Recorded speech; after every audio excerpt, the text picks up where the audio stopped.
Hi guys, how are you doing? Welcome to my channel.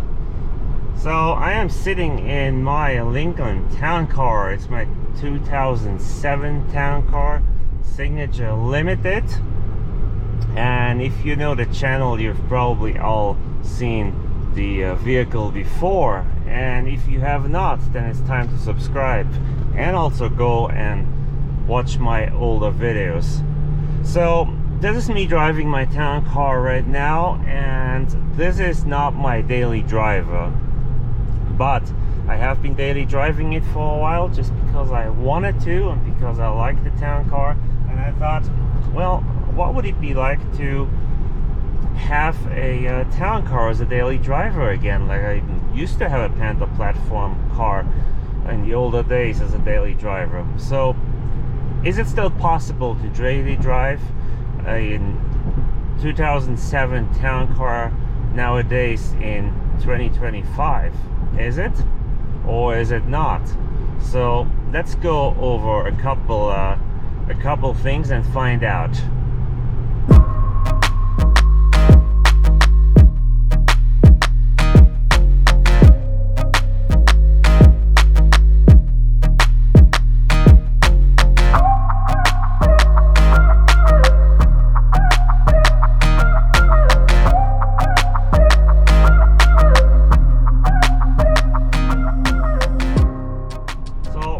Goes through the driving dynamics, the safety, the practicability. Is it practical vehicle? We'll go through the gas mileage, of course. What else? Is it comfortable? And how good is it to drive it in the city or park it? So that's all what we'll cover in the following minutes. And by the way, I'm here in northern Utah. It's a hot day, 94 degrees right now, and it's very dry. And excuse me, and we had that weather for a couple of months now. So brings up something else. Does the AC work? Yes, it does, and it works really well. And the town car has a pretty good AC built in, so no problems there. It also has seat heaters, so no problems there as well if you drive it during the winter time as a daily driver. Alright guys, let me find a spot to park and we'll cover the rest.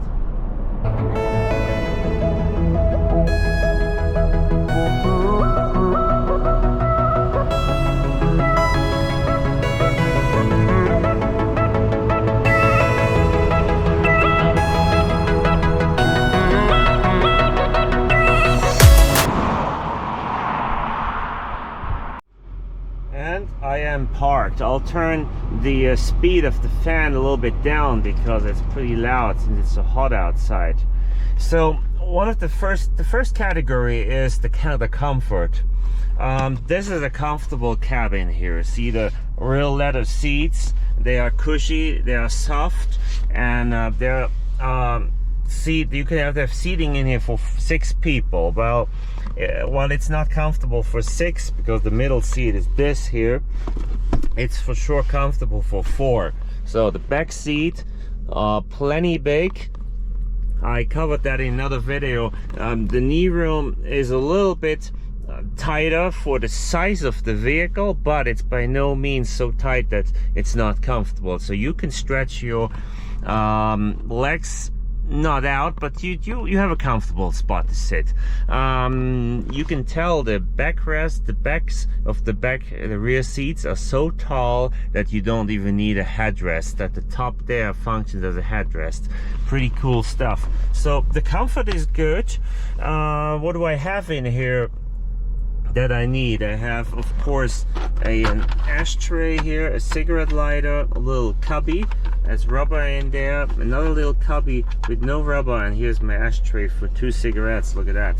I have a plug here. I need some power, and that's about it, you know. So if you have electronics nowadays in 2025, you have to see that you can plug them in there and mount them somewhere and then you'll be good to go. You don't have a navigation system here in this trim level here. No navigation, but you get a CD player and a cassette player. How about that?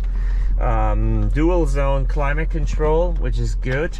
You have reading lights here, map lights here that they used to call them, and those are not LEDs. I still have the original halogen bulbs in there. I'll have to change that.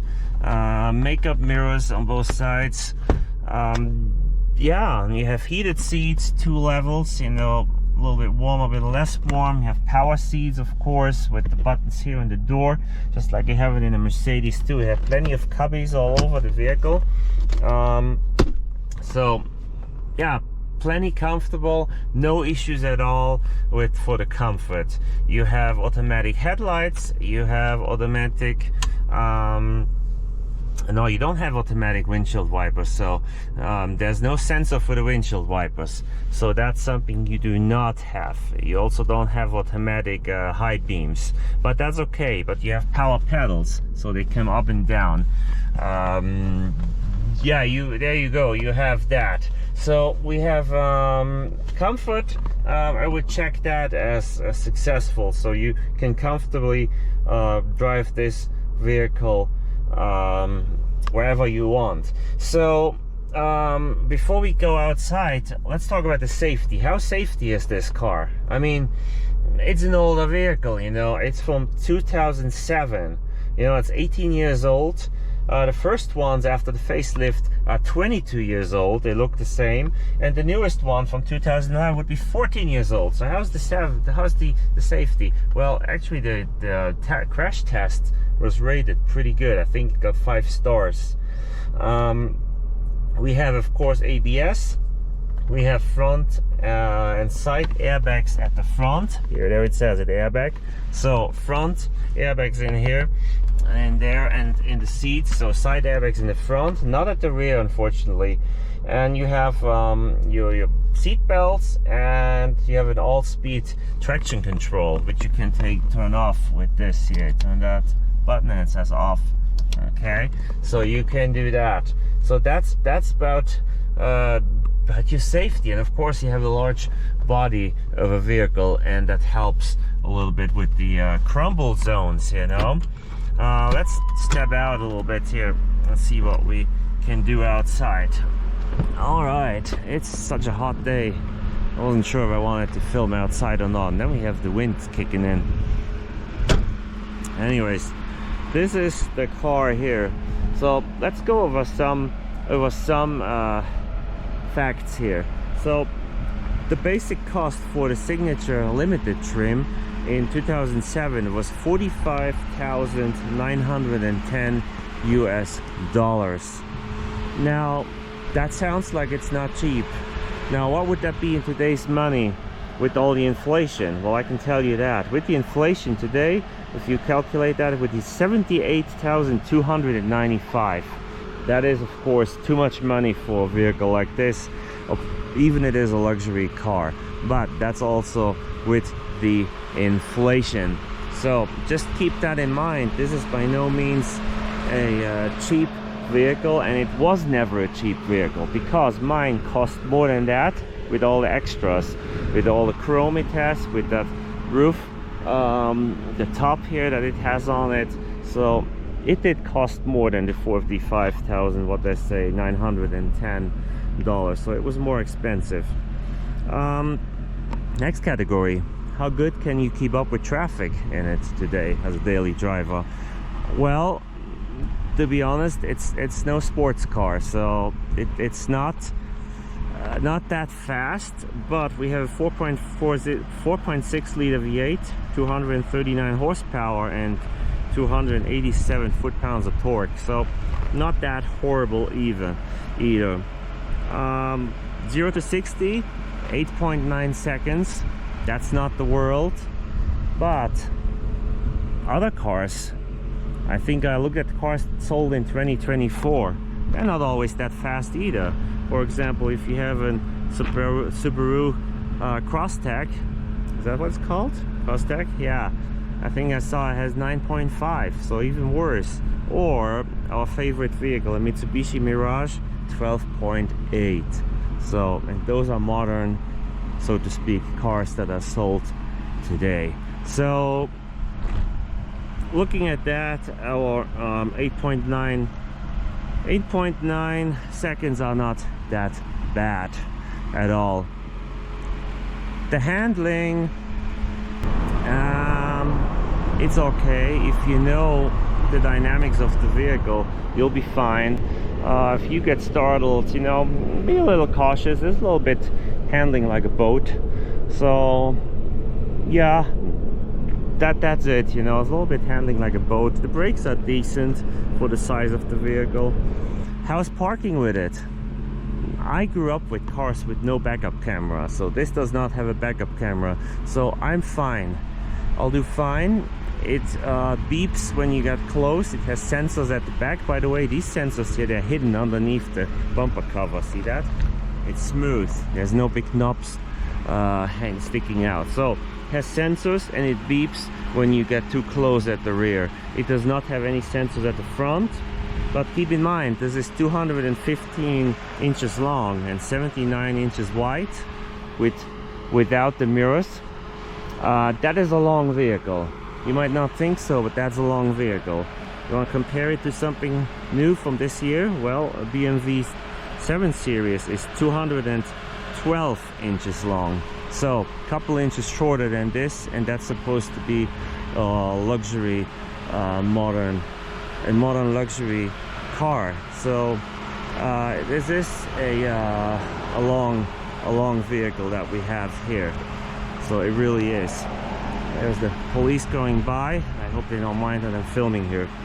An extended Mercedes S-Class is 215. So that's the extended version. A non-extended S-Class is shorter than that.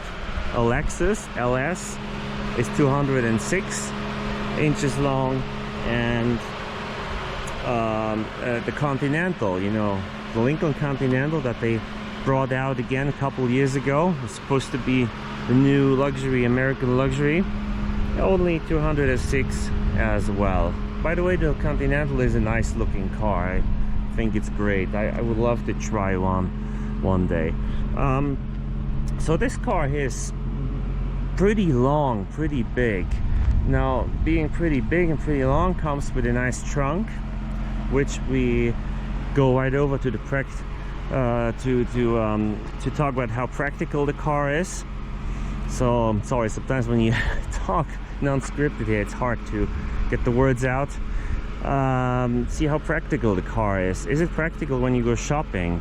I would say yes, it is, because you have a ginormous trunk to put the grocery bags in. Is it easy to park at the Walmart parking lot? Yes, if there's no traffic, but if there's a lot of crazy people there, no, because it's a big vehicle. But if you compare it to a pickup truck, yes, it's easy to park if you compare it to that. Let's look at the trunk. Open the trunk, you have my button, it's lockable too, so it's safe too. And here we go. And look at that, I put a suitcase in it. And by the way, that suitcase is as old as the vehicle. It's a Samsonite. It was, when it came out, the lightest and best they had. Look how much room there is with that suitcase in it. Now let's pull it out. It's of course empty. Pretty tall suitcase there. You have plenty of room in here, and you can shove bags back there. You have your spare tire there, and let's put it back in. See, I can stand it up, but then the door won't close, but I can stand it up this way. I can stand it up this way, and I could put a second one in here. Could put a smaller one like a trolley there, and I can put a couple trolleys in there, or soft shell luggage. So I think that is pretty cool. That tells you how big the trunk is. And of course the trunk is power as well. Push our button, and here we go. How's that? So not bad, not bad. So if you buy a Mitsubishi Mirage, you don't have all that. You don't have the luxury, you don't have the comfortable seats, you don't even have the 0 to 60 power. you don't have any of all that, you know. And the safety, questionable. I doubt it's safer than this, even it's a lot newer. So there you have that. What haven't we covered? What haven't we covered? Let's see, let me think for a second here. I think I got it all covered. So my final words are Lincoln Town Car as a daily driver. Yes, absolutely, that is possible, and there is no issues by doing that. Gas mileage, we didn't have the gas mileage. This can have a 25 mpg mileage. I'm gonna get into the vehicle, it's a little hot here. This can have a 25 mpg mileage, but if you drive it in the city and if you let it idle a lot, the mileage goes down, you know. Normally it doesn't get that low, but I got it at 20.5, which is my personal lowest for a long time. Normally I drive it around 21, 22, 23 mpg. So the mileage, yes, it is a little bit of an issue if you are in a city and you idle a lot, especially in the summer with your AC on the whole time. But then again, if you had a truck much newer, you may be at 16 mpg, you know. If you have my truck, you're at 25 to 30. Watch that video as well if you're interested. I think this is a good daily driver still. You don't have your nav, you don't have your backup camera, but you have a lot of other things that are cool, and you have a vehicle that not everyone drives. You have a nice American vehicle that looks good, that a lot of people still admire, and so go ahead and buy one if you want one. Now the parts, are they still available? There's some people that claim they're getting low on parts. I would say yes, the engine parts and everything important is still available. You have no problems with that. When it comes to specific parts for the interior, I'm not sure, maybe that's they're running low there, but since they build so many of these vehicles, so you'll probably find some used parts somewhere. So there are always manufacturers in other countries too that produce parts if you need them. So great vehicle. Get yourself one, bring a cassette, push it in, and then you go ahead and listen to some music and drive your Lincoln Town Car. Also a garage opener works with this, so you can do that. You have handles here, and they go up slow, you know, soft something, whatever they call that. It has about everything. It has a coat hook there that you can pull out, some nice fake wood here. So good car, and as a daily driver I approve it.